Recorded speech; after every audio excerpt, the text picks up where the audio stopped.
sobre o que é o Espiritismo, né? No livro O que é o Espiritismo, de Allan Kardec. E hoje a gente vai fazer uma pequena recapitulação da aula passada e continuar com a aula de hoje, né? Hoje a gente vai falar o seguinte, vamos fazer a revisão.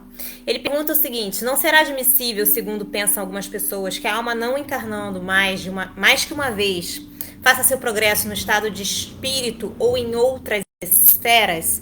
Aí ele diz o seguinte, que isso seria ok, tá? Ó, tudo bem.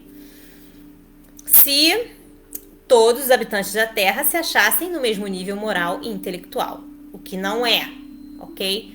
Então, não dá para fazer esse progresso em outras esferas ou no estado de espírito, porque você precisa da matéria para fazer o progresso, tá bom?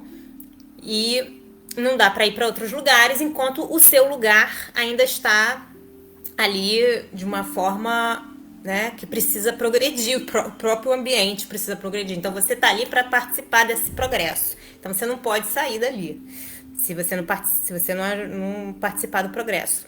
Então, por exemplo, não é compreensível que o selvagem não pudesse conseguir civilizar-se aqui na Terra quando vemos almas mais adiantadas encarnadas ao lado dele, do que resulta a possibilidade da pluralidade das existências terrenas, demonstrada por exemplos que temos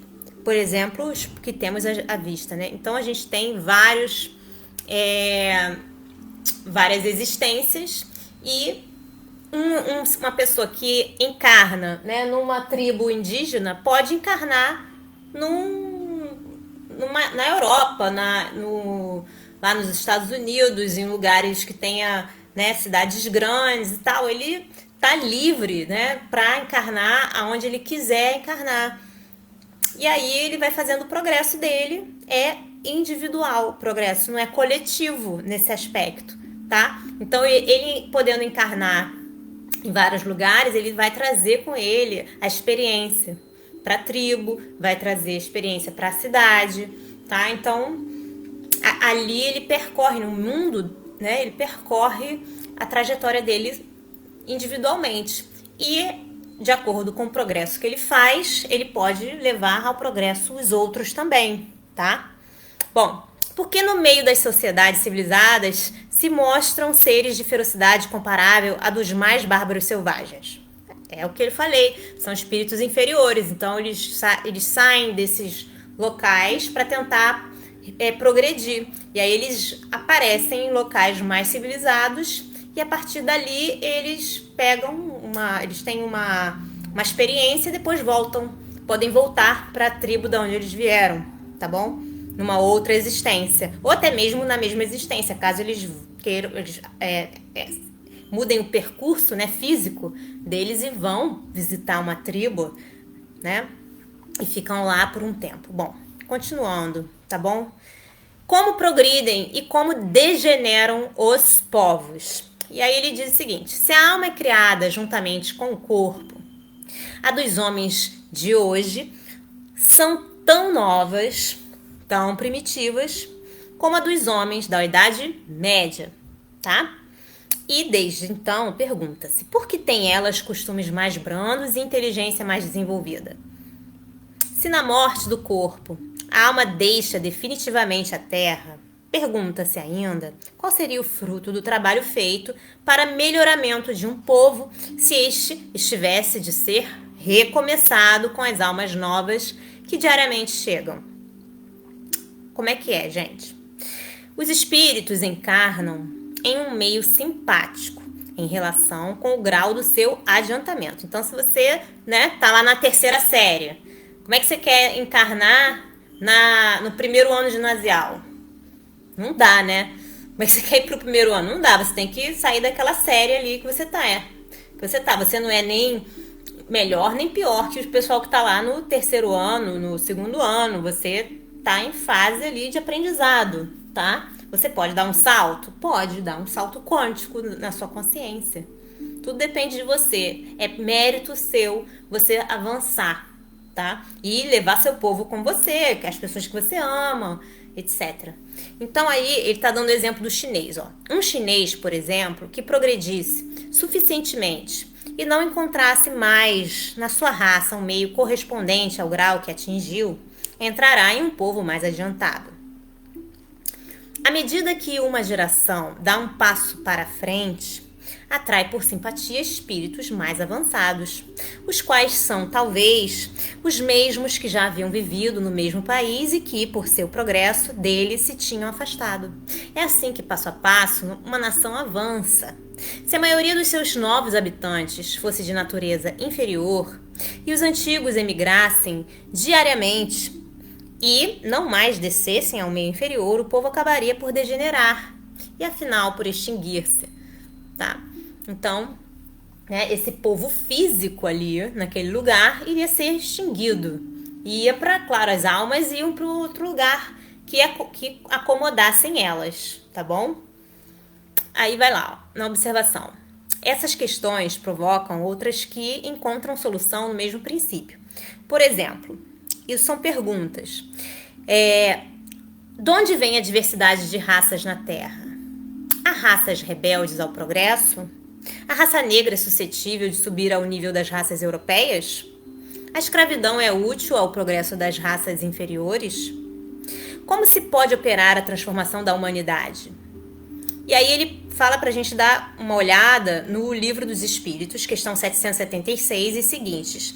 Na Revista Espírita, janeiro de 1862, no ensaio de interpretação sobre a doutrina dos anjos decaídos, idem, abril de 1862, e na perfectibilidade da raça negra. Gente, lembrando que essas são perguntas, tá, feitas lá no século XIX, numa época em que as pessoas, o direito das pessoas, dos seres humanos, ainda estava sendo, né, verificado. A gente ainda estava existindo teorias sobre esse respeito, né? A esse respeito existia ainda pouquíssimo conhecimento sobre o que a gente poderia fazer ou não como seres humanos. Essas perguntas são perguntas abertas, tá? Não são perguntas sugestivas nem nada. Então, é um ensaio isso dos seres humanos, tá? Isso faz parte da nossa história. E dentro dessas perguntas, muitas pessoas, elas acusam as perguntas de serem racistas, porque tá comparando que a raça europeia é a raça superior, né? Gente, a minha opinião é a seguinte: em nível tecnológico, né, a tecnologia está abrangendo todos os países hoje em dia. Só que no Brasil, por exemplo, é o que eu posso falar. No Brasil a gente tem uma restrição muito grande, né, da tecnologia para qualquer outras pessoas que não tenham pelo menos um nível de escolaridade mais avançado. Então, eu não acredito que existam pessoas, né, melhores que as outras. Existem pessoas que estão mais avançadas tecnologicamente, mais avançadas dentro dos estudos. Isso não significa que elas sejam pessoas melhores, tá? Porque as pessoas podem estar muito avançadas moralmente e tecnologicamente não ter avançado em nada. Ou a pessoa está muito avançada, né, tecnologicamente e moralmente também. Então, isso não quer dizer que o ser vai ser melhor que o outro, tá? O que a gente tem aí dentro da minha concepção é que as raças europeias, né, dentro delas, tem hoje em dia pessoas de todas advindas de todas as raças, né? A partir de alguns anos, de 1800 para cá, a gente vai na Europa e encontra várias raças. Então, sem ler, né, a gente já sabe que é verdade, é suscetível de subir ao nível de qualquer raça. Todas as raças são suscetíveis de subir a nível do que elas quiserem. Não precisa ser nem em comparação às raças europeias, pode ser a qualquer outras raças, né? Nós temos essa liberdade. Agora, eu acho, se eu tivesse no século XVIII e lesse, eu ia ficar muito interessada em saber qual é a resposta que eles tiveram, pelo menos, né, a essas perguntas. Eu fico por aqui, gente. Desejo a vocês um dia maravilhoso. Até a próxima. Tchau, tchau.